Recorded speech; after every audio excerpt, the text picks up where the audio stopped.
Abraham கர்த்தரின் வார்த்தையின்படியே புறப்படுகிறார்.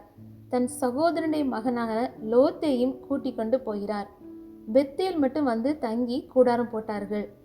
ஆபிரகாமுடைய மந்தை மேய்ப்பருக்கும் லோத்துடைய மந்தை மேய்ப்பருக்கும் வாக்குவாதம் உண்டாயிற்று. ஆபிரகாம் எவ்வளவு ஞானமாய் இதில் செயல்படுகிறார் பாருங்கள். ஆபிரகாம் லோத்தை நோக்கி, எனக்கும் உனக்கும் என் மேய்ப்பருக்கும் உன் மேய்ப்பருக்கும் வாக்குவாதம் வேண்டாம், நாம் சகோதரர்.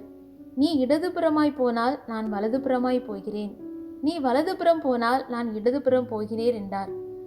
ஆபிரகாமுக்கும் லோத்துக்கும் இடையே எந்த ஒரு வாக்குவாதம் இல்லாமல் அவர்கள் சமாதானமாய் தங்கள் வாழ்க்கையை நடத்துகிறார்கள்.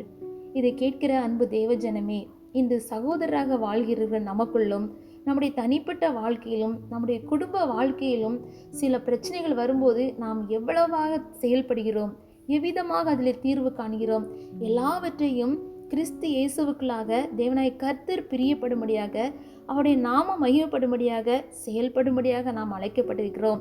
நிதானமாக தேவனுக்கு பிரியமாக வாழ நாம் கற்றுக்கொள்வோம். அப்பொழுது கர்த்தருடைய ஆசீர்வாதம் நம்முடைய குடும்பங்களில் அளவில்லாமல் வந்து பொழியும். கர்த்தர் தாமே இங்கே ஆசீர்வதித்து நடத்துவாராக. ஆமேன்.